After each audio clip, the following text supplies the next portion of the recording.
My name is Rayshawn Joseph. Watching Strictly Basketball Podcast, Episode 3. The intro today is greatest superstar players that was injury prone. I got a special guest today. Go ahead, introduce yourself. Yo, what's good? New York City, what's good? This Dom. Feel y'all know me as Dom. I'm on Strictly Basketball today, Episode 3. Tell y'all a little bit about myself, my story, my journey. We're going to talk basketball. All right. Rayshawn. All right, so let's get to it. So, how did you get interested in basketball? Man, I was just like playing around in middle school, and I had got upset. Like it was I was dribbling. I was on a middle school basketball team, Right. like 7th grade. Right. Somebody stole the basketball from me, and he took it down the court. He dunked it, and the crowd was going like crazy, and I was feeling like bad. I was feeling trash. So then, ever since then, I was just like, man, I'm gonna just try to be like the greatest in the world, like Right. ever. So how was your transition from I know you're from Mississippi, so how was your transition from moving from Mississippi coming into New York? So how was that transition, from moving from Mississippi coming into New York? Man, it was crazy, man. It was like a shock. It was like a culture shock, cause like once I hopped on a plane and left Mississippi, and then I landed in Jersey, right, where my mother was at. Facts. And then me and my mom went to Times Square, Facts. and like when I seen Times Square got everything. That's the Big Apple, New York City, the Big Apple for sure. I seen Times Square, it just like it was like unreal. It was like a dream for real. So I was like, man, this where it's at. Definitely. So how was your college experience? How was your experience at BMCC? I know you're a 2-time champion at BMCC. So how was your experience at BMCC? Talk about that. Man, I give you the good and I give you the bad, man. All right, give me both. Let's go. Yeah, cause like, man, I was taking the trains, cause this New York, a lot of people take the train. Hell yeah, I had this New never, York. yeah, I had never That's- took the train. that's I a just fact. drive a car, None stuff of like that. that. And I kept seeing this school advertising the BMCC. They was saying start here, go anywhere. So I was like, man, I knew I wanted to hoop, but I ain't just really know where. Where though? Yeah, so I had like enrolled in BMCC, and then I had looked up the coach email.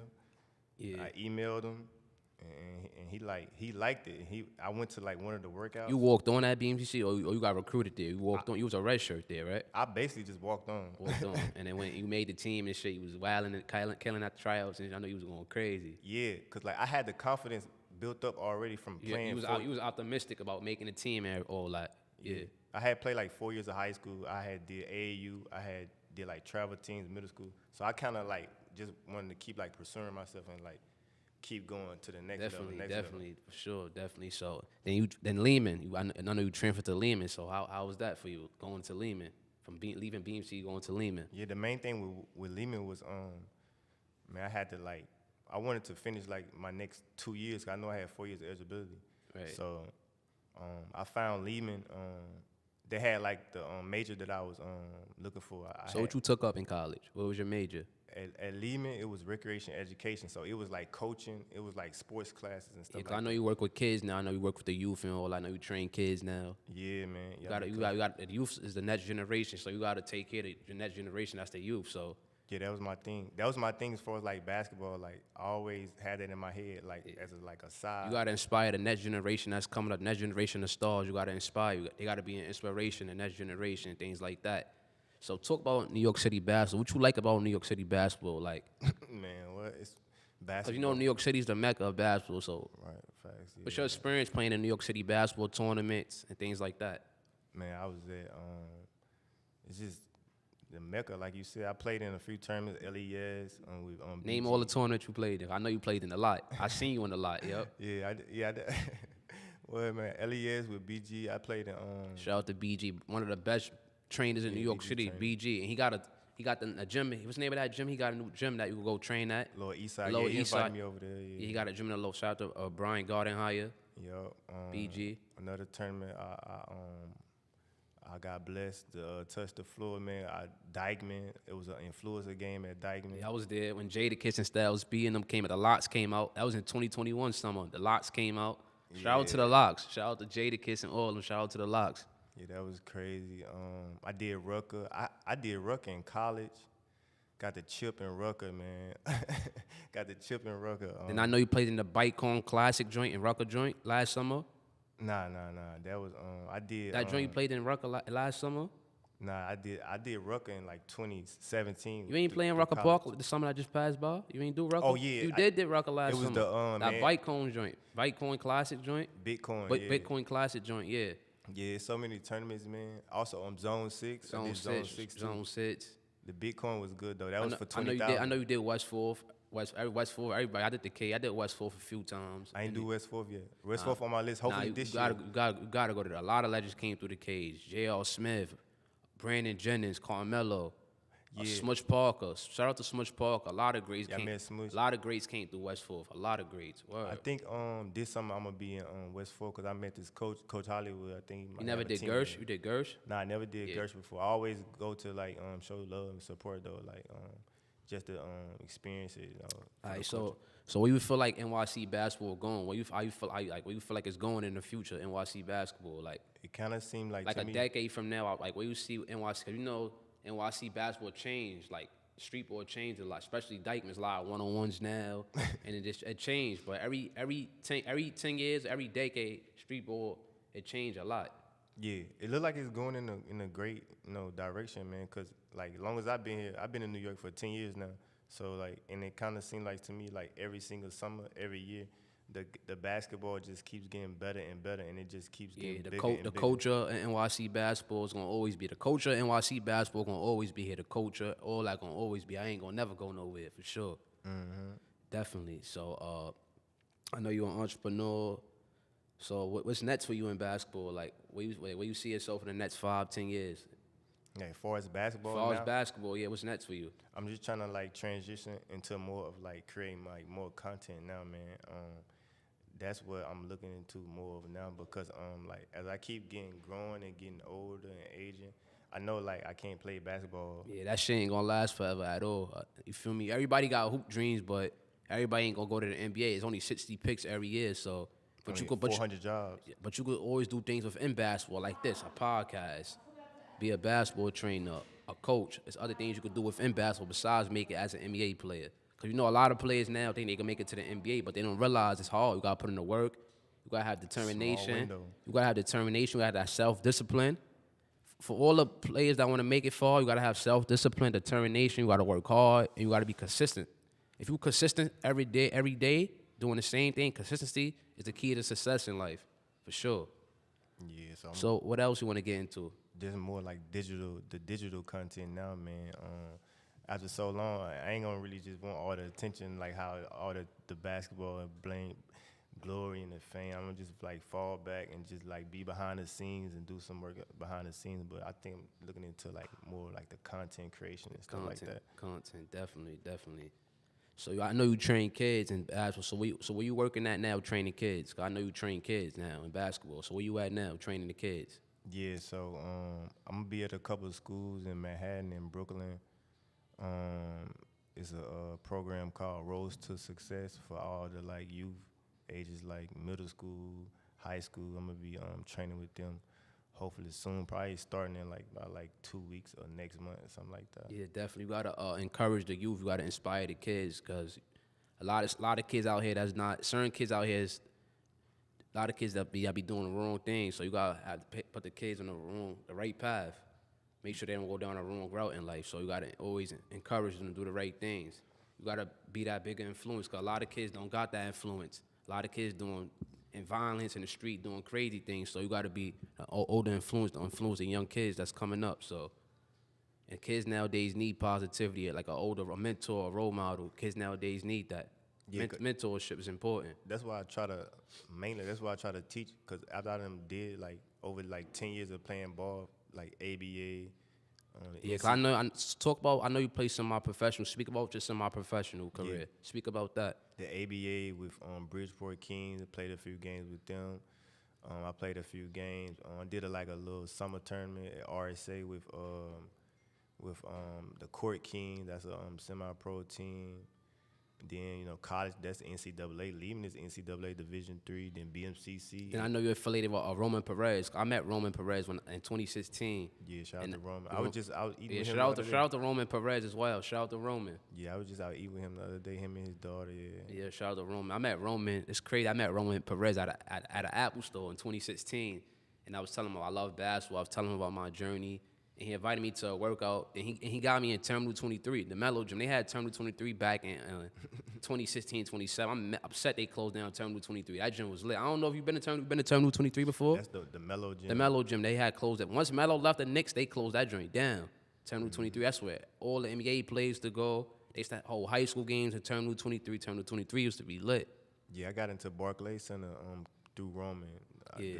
The game I got in the Barclays Center. Roman Perez got a good heart, a good spirit. Roman Perez is an overall good man. Roman Perez is a great man. If you ever come across him, that's a great man for sure. Yeah, man. When I was letting a few coaches know like what I wanted to do with basketball and stuff, that's one guy who was telling me I should get connected with. So, Connected. All right, cool. So I want to get into like basketball topics now. So we talking about greatest superstar players that was injury prone. My opinion, the greatest superstar player that was injury prone that could have been great, Derrick Rose, because he a 3-time All-Star. He made All-NBA second team, All-NBA third team. How you feel about how great Derrick Rose was as a player? Your personal opinion. Yeah, Derrick Rose just got like a good heart, man, for the game of basketball. He ain't really into like all the negativity, because playing a sport of basketball, it also brings like certain stuff that the players don't like. Like you got fans who might try to trash talk and stuff like that. But what I kind of seem like and feel like from watching Derrick Rose is like, he just got that love. Derrick Rose definitely just got that relationship with the game that, ain't too many people that got that. And that's why he's still in the league to this day. That's why he still got longevity. He 34 years old now, 34 years of age right now.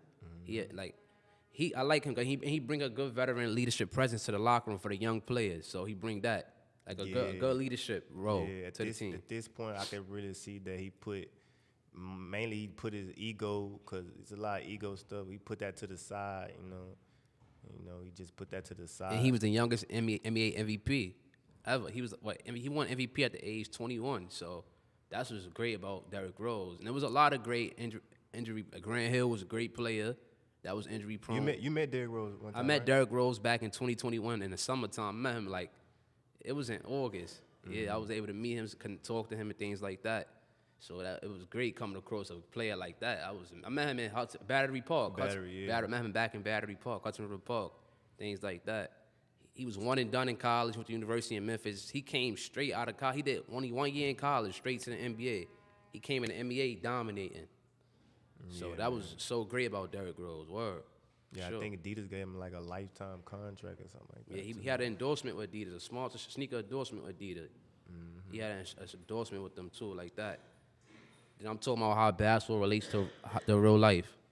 Yeah, man, it's life lessons. And once a person steps into between them lines, man, it's to the point where it's like, everybody. Like I said last episode, you could use basketball as a tool. Like if you're going through depression, if you're going through anything personal in life, you can use basketball to get you out that mood. Yeah, that's one reason I definitely try to play as much as I can, because sometimes I don't be in the best of mood myself, and I just go get on that court, and it's like I'm in the world all alone. Yeah, because basketball could take you around the world. You could meet people in basketball. Traveling. You could travel through playing basketball. Basketball could take you around the globe. Yeah, I don't went Ladies and gentlemen, basketball could take you around the globe.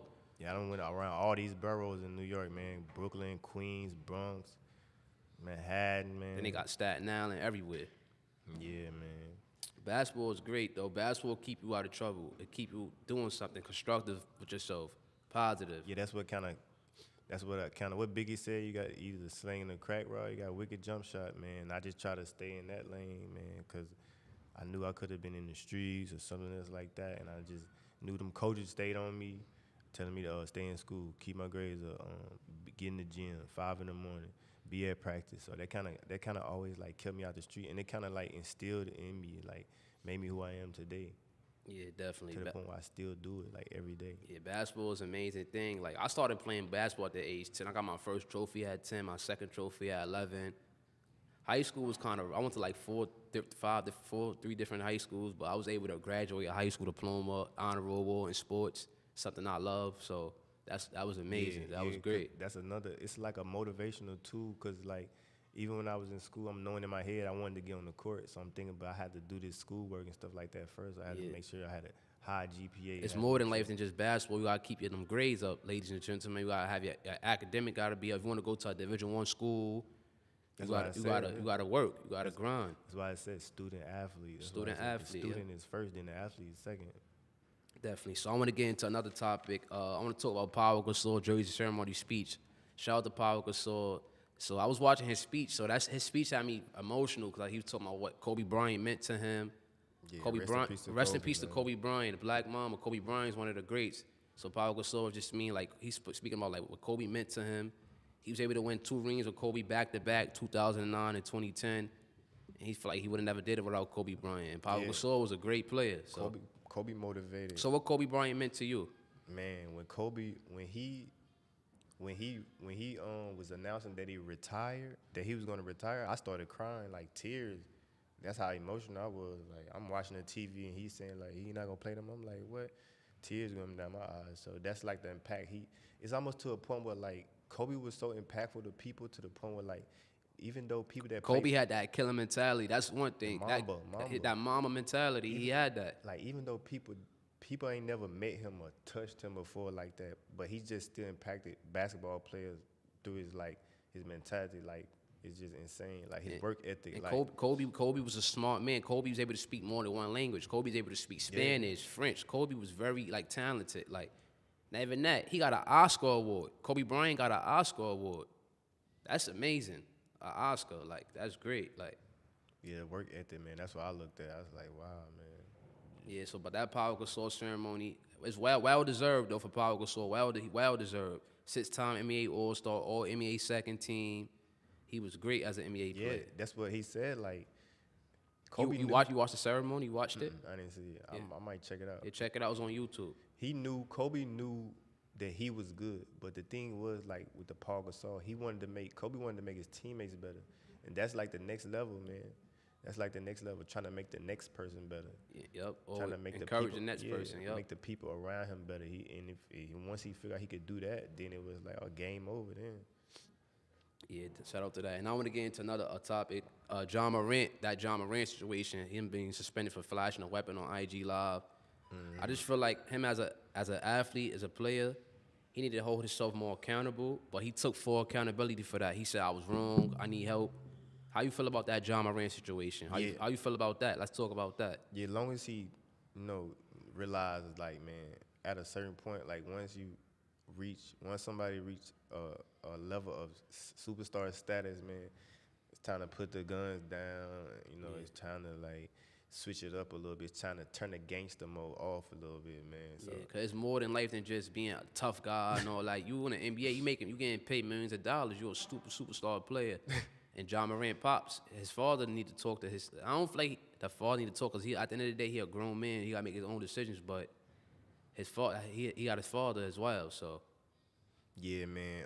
He owned up to his mistakes. None of us is perfect, man. We all make mistakes in life. Yeah, he owned up to it, and that's the thing, man. It's probably gonna just make him a better person. I hope we could get him back on the court. So I hope he could come back.